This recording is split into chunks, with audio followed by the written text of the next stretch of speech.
maybe that you're keeping an eye on while the race develops. Nicholas Lindecker from St. Louis, Pablo Arroyo from MIT, Vincent Jumenti from Mount Union, Zygmunt Goddard from Middlebury, Sean Hendricks from Rochester, Jack Brown from Central College, Jaden Zawicki from Wisconsin La Crosse, Johnson Zavala from Brockport State, Ziad Hassan from MIT, and Eric Anderson from UC Santa Cruz, and they'll hear the gun right now, Will. So let's see how this develops. But who are a couple of athletes you're keeping an eye out here for? I'm keeping an eye on, honestly, all three athletes that are in the outer waterfall start right now.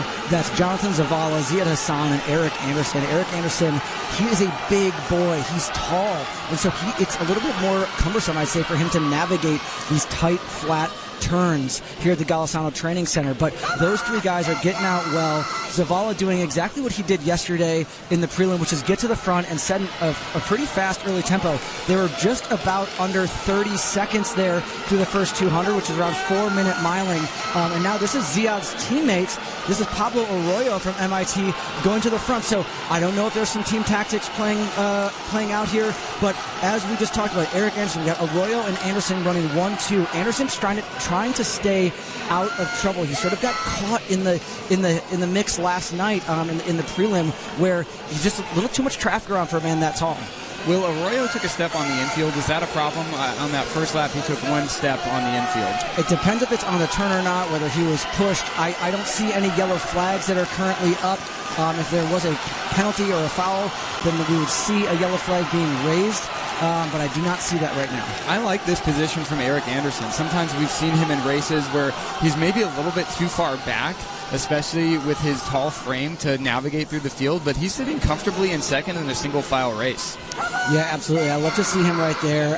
And honestly, we have Ziad Hassan hot on his heels, not giving it an inch. The pace right now is not so hot that it's really cracking this field open. We have one athlete that's sort of struggling to hang on to the back, but otherwise every other athlete is in this. They were 62 through 400 and 133 at 800. So again, well within the abilities of a lot of these athletes right now. Ziad Hassan, for my money, looks incredibly relaxed right there in third place, sort of looking around, judging as to where any of the other heavy hitters are located right now.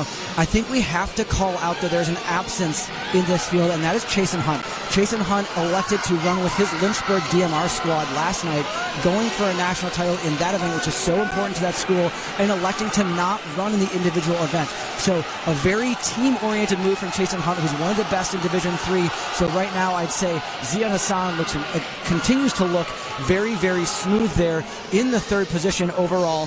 205 at halfway. It's fast, Noah, but it's not crazy. Exactly. Should be within the wheelhouse of just about this entire field. Ziad Hassan now moves into second. That was a pretty clean pass. Looking comfortable. I like that move because he's not going into the lead quite yet, but he is well positioned to move, but he's got to watch out for Eric Anderson right behind him. And an athlete who's kind of flown under the radar so far has been Nicholas Lindecker in fourth. And you're seeing Hassan right now go to the front and sort of enforce his will on this field. Eric Anderson covering it. You had to believe that this was going to happen. But right now, an athlete with the chops like Hassan, who's a 4-minute miler, knows that he needs to lean into his fitness here rather than tactics. And he's trying to run away from this field ever so slightly, picking up the pace on that one. That was a 31-1, so it's a little bit lower, 308 through 1,209 meters. Let's see what happens. This is now whittled down to 4 men with, I think that's Zavala going around the outside. Zavala, who took a swing yesterday in the prelim, and we will see if Hassan can respond. Hassan is fighting him off for the inside position as we come up to the bell. Hassan takes the bell. Hassan squeezed by there on the inside, Noah, and right now tactics are going to be crucially important. Zavala keeps trying to make this pass along the outside, running an extra 1 to 2 meters every single turn, but do not lose sight of Nicholas Lindecker on the outside there from St. Lawrence in the red shorts. But right now we have got Hassan and Zavala and Hassan in the front by an inch. Zavala goes around the outside. Lindecker looks very strong and poised to slingshot off the turn. Everyone going as deep as they possibly can. I can't call it. It might have been Lindecker. It was. Lindecker takes it after lurking in the middle of that front pack in fourth and fifth position the whole time. I said he was flying under the radar, and he didn't touch the front until that last meter.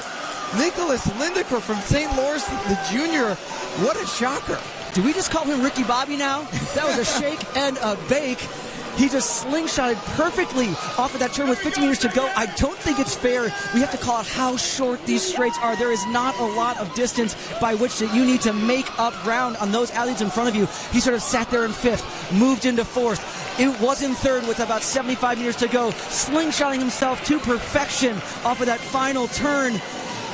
What an unbelievable finish. Absolutely, Will. That was an inspired call down the home stretch. Super difficult. We're going to bring you a replay of that very shortly. But Zavala, Lindeker, and Hassan with essentially a blanket finish separated by a tenth of a second. We see them coming around that last turn and everybody pulling, even Hassan fighting for his life. But Lindeker timed it exactly right. And maybe, yeah, timing is everything in that last 50 when things are so close. Absolutely, and sometimes we do, and I'll say I fall victim to this a lot as well. We get obsessed with times that athletes run, but when you go to these invitational time trial-like races, it's not about tactics. It's about just turning your brain off and running as fast as you can, following those athletes in front of you. When you have a tactical national championship, Noah, that's one of the great things of Division III is what we just saw there.